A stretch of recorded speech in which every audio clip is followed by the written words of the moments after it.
you very much for the opportunity to speak to the board of the Human Brain Project.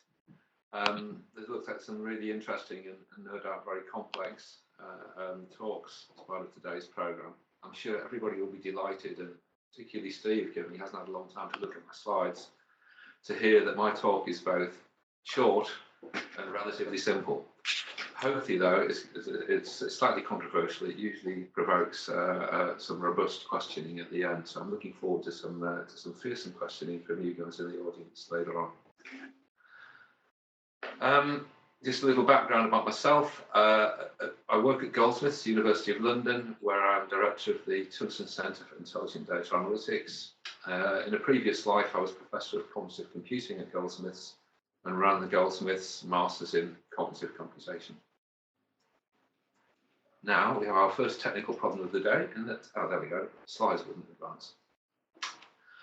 Okay, so I'm going to be trying to take you through an argument which has some strange side effects, it seems to me. If we go back to 1980, the American philosopher John Searle wrote a paper that has become infamous in the annals of cognitive science, where he outlined an argument called the Chinese room argument. And as part of that paper, he defined what he thought a term called strong artificial intelligence would mean. And it was this, he defined it in this way.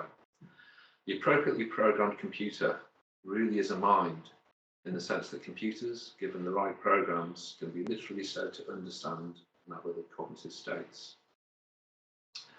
Well, in this talk, I want to highlight a strange corollary of strong artificial intelligence, assuming it's possible.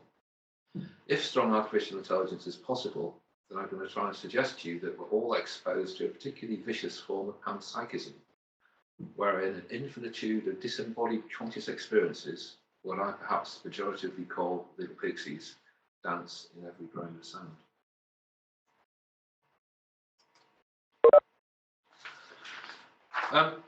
So to kick off, I just wanted to introduce to you a field of academic investigation that's become known as machine consciousness.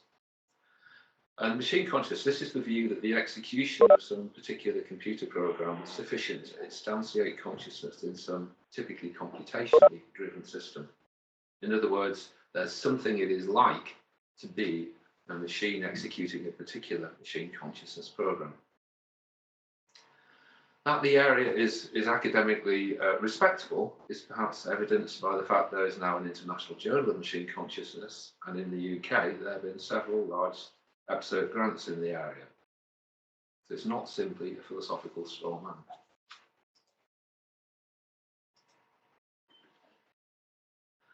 I'd like to highlight, to kick it off, three what I think are interesting events on the timeline of machine consciousness as it's evolved over the last 20 years or so. Prior to coming to Goldsmiths, my first academic position was in the Department of Cybernetics at the University of Reading.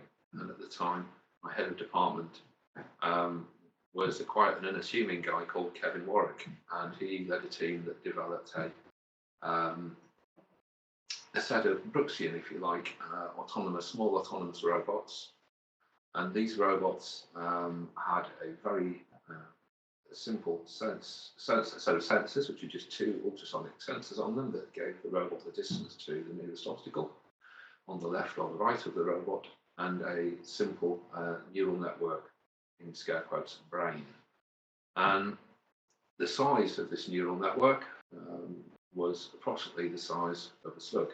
And when you switch these robots on, they receive data from their sensors, and they have two actuators, which were little motors that caused the robot to move. And initially, when they were powered on, the robots sort of moved around randomly and bumped into other robots and for example, the walls of their corral. But over a very short period of time, the neural networks controlling the robots managed to learn to associate the sensor readings with appropriate behaviors such that the robots would move around their corral and not bump into each other. And here's a little bit of brainy footage of these robots in action.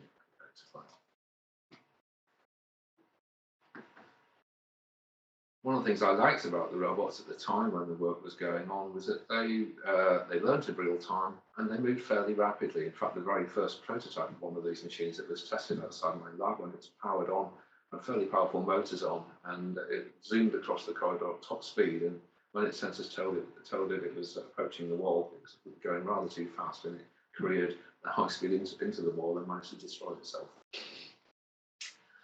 So, in 2002, we have Kevin Warwick claiming that these robots, these University of Reading 7-dwarf robots, was merely human bias that was preventing them being accepted as being as conscious as a slug.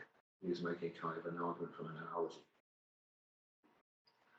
In 2004, Professor Owen Holland, then at the University of Essex, received a substantial EPSO grant, if I remember rightly around 400,000 or 500,000, to extend his Kronos robot. Kronos was a humanoid torso robot, and the grant was to investigate extending the Kronos physical robot capability with a system called Simnos, which was a high-fidelity robot environment simulator using physics engine from a game system to model the robot very accurately and the robot's immediate environment.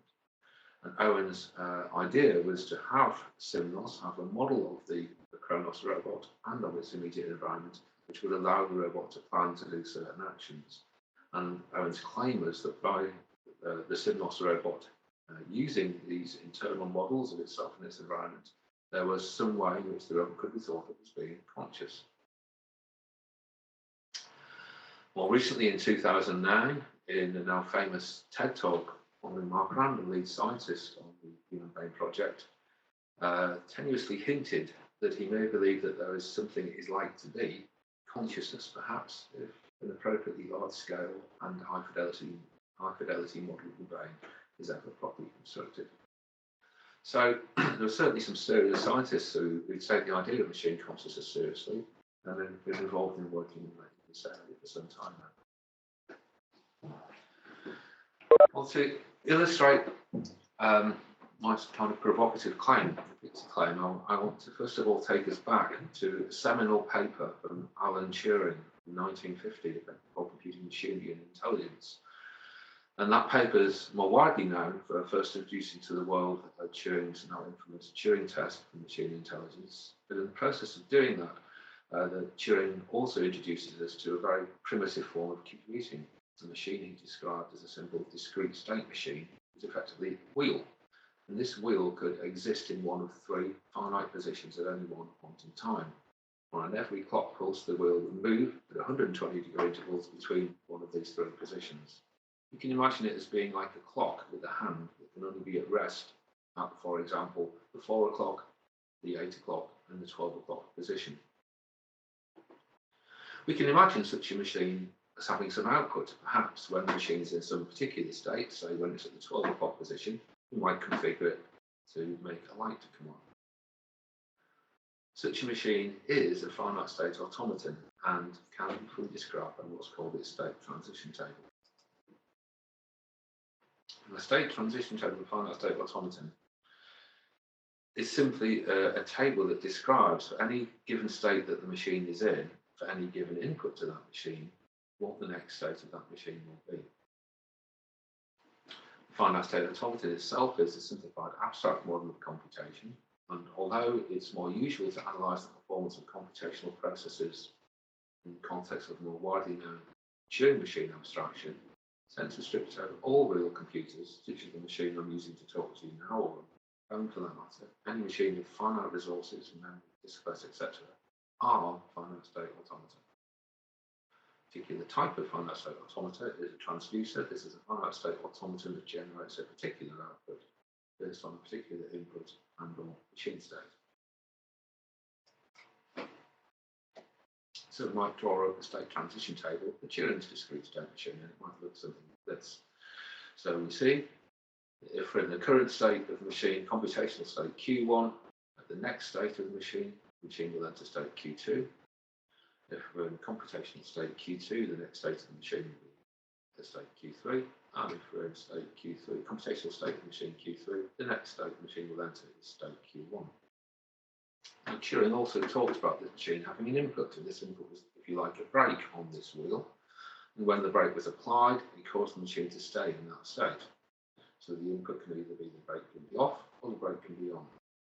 And the output from Turing's machine he describes as the light coming on when the machine is in some state. For example, when the machine's in computational state Q1, a light comes on. Now, the interesting thing from my perspective is that with Turing's machine, remember we have like a physical machine that's clocking through one of three positions, the 12 o'clock, the 4 o'clock, the 8 o'clock position on the clock face, if you like, at discrete points in time. What we have to do we need to map the computational state of the finite state automata onto the physical state of that machine. So we might map, for example, computational state Q1 to the vertical position, the 12 o'clock position, computational state Q2, the 4 o'clock position, and computational state Q3 onto the 8 o'clock position. If we do that, we can fully describe the behavior of the machine by the state transition table. Now, one of the things that Turing's machine is a very simple animation, hopefully if it will run, showing you Turing's machine in operation. I can't tell whether this is.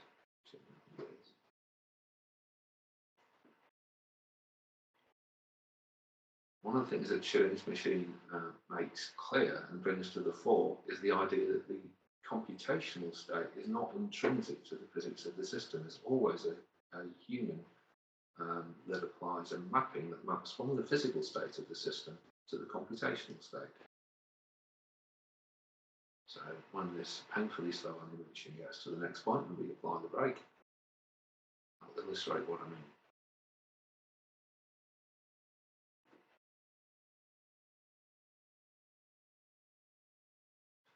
So if we want now, we can map computational state Q1 instead of being at the midnight position, the 12 o'clock position. We could perhaps put a computational state Q1 to the 4 o'clock position. Now, if we run the machine again, the computation that it will run will be exactly the same. But it's been implemented in a subtly different way, because now the light will come on when the physical machine is in the 4 o'clock position, not the midnight position.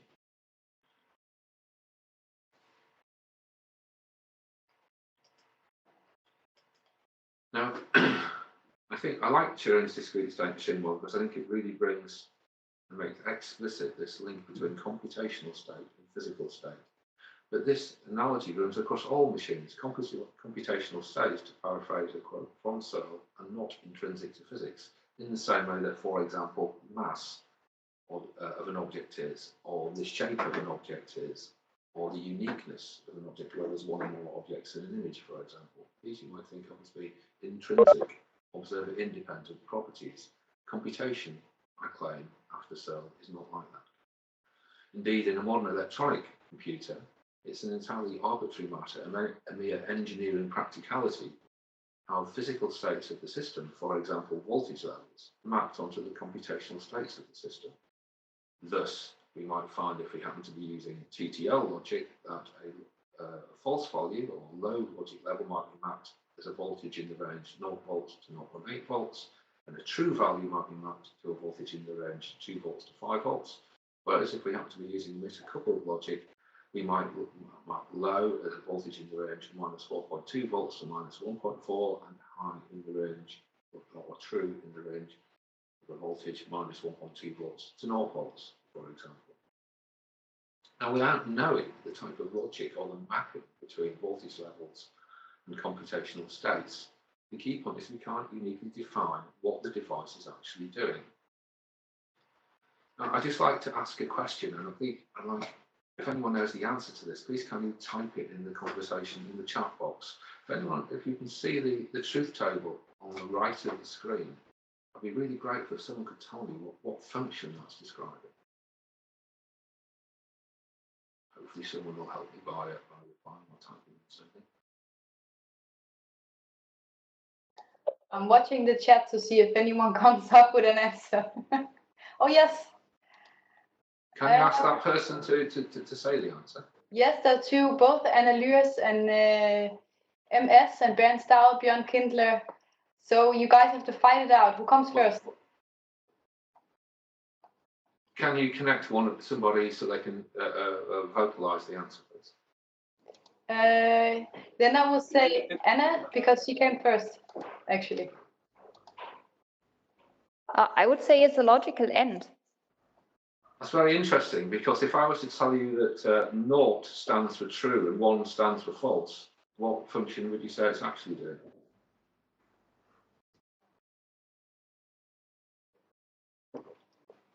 Anna? Well, then it's true. So you say that 0 and 1 are kind of inverted, right? Well, I'm saying not. I'm saying that you assumed, I think, that 1 Yes, was exactly. true and 0 was false. But actually, I was imagining using this device where 0 was true and 1 was false. In which case, what computation is this device carrying out? Then it's an OR gate. It's an OR gate. So this again brings to the fore the notion that we cannot uniquely determine what computation is going on unless you know that mapping between logic levels. But there is a conventional mapping which says that in Boolean logic, a 1 is logic true. Okay, if you wanted to represent inverse logic, you should have those in voltages rather than logic levels. This is a convention, but as we saw with our TTL, ECL, and CMOS logic, if you're a space alien coming down and you just see that table, you can't uniquely determine what function that device is carrying out. Even if you were to build that device in electronics, you wouldn't know whether it's an AND or an OR gate until you made that mapping explicit between the voltage levels and the logical state of the system. In other words, that the computation the device is carrying out is not intrinsic to the device itself. Computation, to paraphrase Wittgenstein, is always relative to a particular language game, a particular computation game. It's always relative to its use by a human. So that's my claim goes.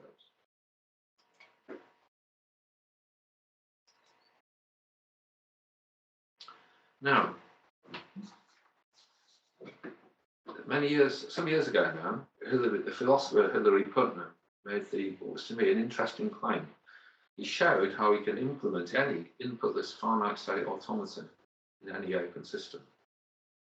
What he meant by this is the following. He stated that for Putnam, physical system inputs an inputless finite state automaton in a given time period if there's a mapping F from physical states of the system to formal states of the finite state automata, such that if the system is in physical state P during the time period, this causes it to reliably transit into a state Q, such that the formal state F of P transits to the formal state FQ in the specification of the finite state automata.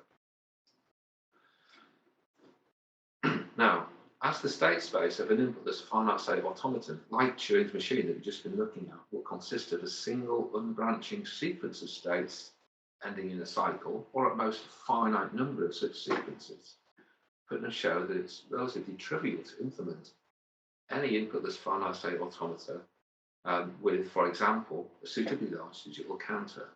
And I'd like to show you now how we do that. So imagine that our inputless finite state automata transits states Q1, Q2, Q3, Q1, Q2, Q3 in the time interval T1 to T6. Then my claim is that we can fully implement that inputless finite state automata by a digital counter that counts 1, 2, 3, 4, 5, 6 over the same time interval T1 to T6 by using a mapping. Remember, the use of a mapping is nothing unusual. We always use mappings to map from physical systems to computational systems. So if we happen to use this mapping, we could get the counter to implement the inputless finite state automata I just described. We do that by assigning, if we say the inputless finite state automata state Q1, we can map that to the counter state 1 or counter state 4. The computational state Q2 to the counter state 2 or counter state 5, and computational state Q3 to counter state 3 or counter state 6. So now, if I'm in, for example, counter state 4, I can use that mapping to determine that my inputless finite state automata is in computational state Q1. If I'm in counter state 6, I can use the mapping to determine that I'm in computational state Q3. And I'm not doing anything strange by the use of a mapping in that way. But by doing so, I've managed to map an inputless finite state automata onto a simple digital counter. Now things get worse because Putnam then showed how we can, in the appendix to representation in reality, he showed how we can characterize any open physical system, such as a cup of tea or a rock, by effectively an infinite sequence of states that evolve over time. For example, if you look at a system like a rock, these states could be some quantized version of the position and momentum of all the subatomic particles that make the system up.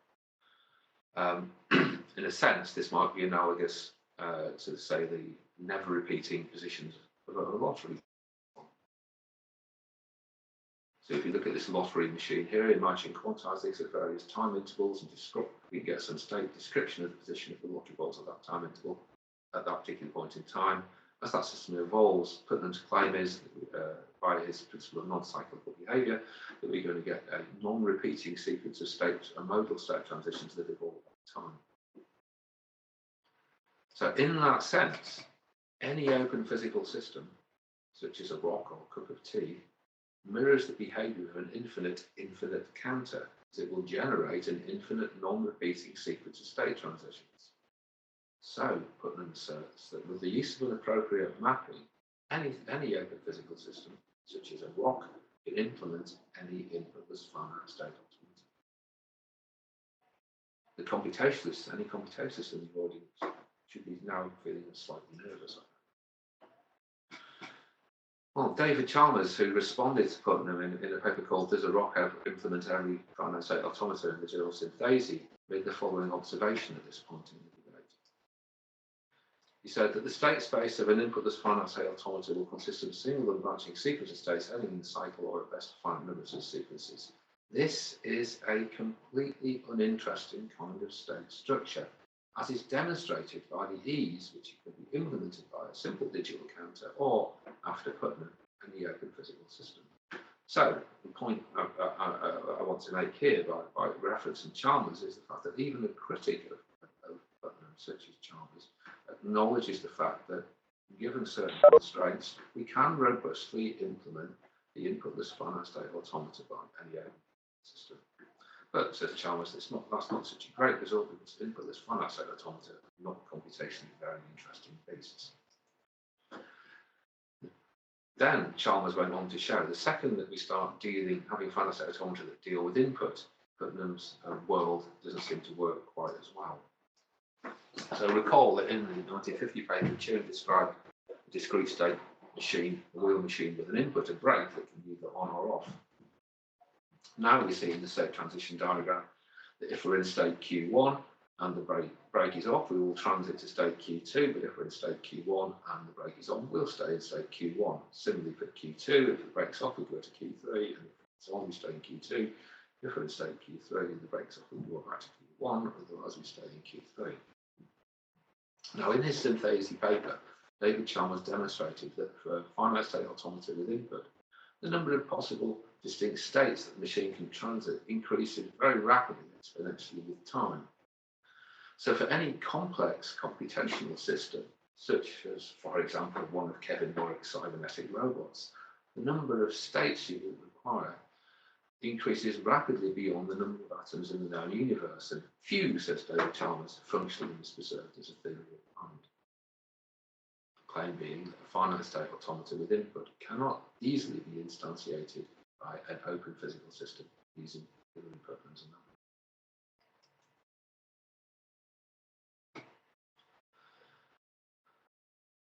Now, let's go back to Turing's wheel machine. If we look at the evolution of that machine over the time interval T1 to T6, we can make a move.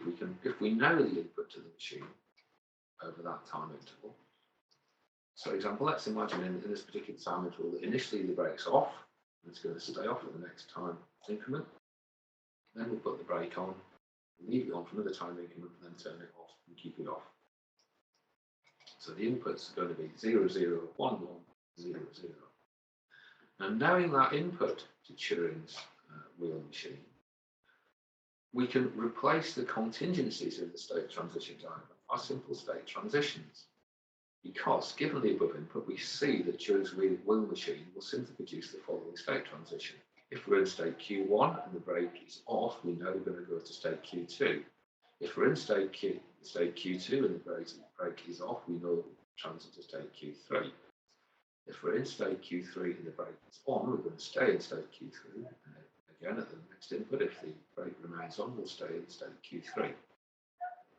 The next input, if the brake is off, we'll move from state Q3 back to Q1, and if the brake remains off, we'll finish in state Q2. Thus, from an initial state Q1, and with the input to its fixed, we will see that Turing's wheel machine will consistently transit the following state sequence: Q1, Q2, Q3, Q3, Q1, Q2. Sorry, Mark, can I just interrupt? There's a question from the audience. If you want it now, or do you want to keep it later? I'm getting towards the end, so I think it might be coherent to just field the questions at the end, if that's okay. Okay, thank you. Sorry. Yeah, it's going to be short and sweet, this, so I'll be wrapping up very soon. So, the key point I want you to take from this is that with input fixed and fully specified, the combinatorial state structure of a finite state automata with input collapses to a simple linear series of state transitions. In other words, it becomes equivalent to an inputless finite state automata. And hence, following Putnam, we can realise this either via a counter or any open physical system using Putnam's mapping. So now let's revisit Kevin Warwick's robots as they moved around the corral. These robots sampled their environment using two 8-bit samplers from the ultrasonic sensors 50 times a second.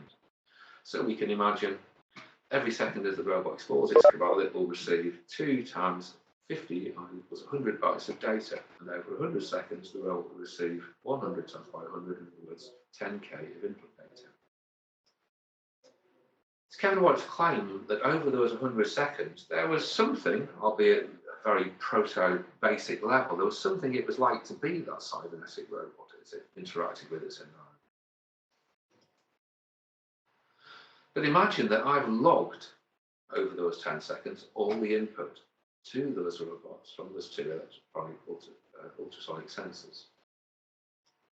Now, I can do a devious experiment. Instead of putting the robot back into the corral and letting it run around and interact with its genuine sensors, what I'm going to do is imagine the robot's in like a vat, like a brain in a vat, and it's going to replay to the robot the data that I previously logged.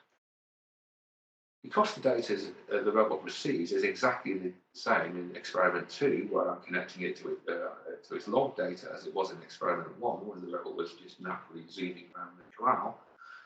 In both cases, it's hypothesized any putative phenomenal states of the robot must be the same. But now we've seen that over a finite time period, with input fixed and logged in this way, we've seen how to implement the execution of any finite state automata using a simple digital counter or, after Putnam, any open physical system such as a rock. So unfortunately, it seems to me that if it's the case that the robot experiences anything as it traverses its corral, such experiences, little disembodied pixies, can be found in any open physical system, or as Bob Dylan might sing, in any grain of sand. Thanks for your attention, and happy to take any questions. Thank you very much, Mark, for your presentation. I think we will just move on. Before we take audience questions, then we will just have move on to our commentator, Steve Furber. I will just transfer presentation rights.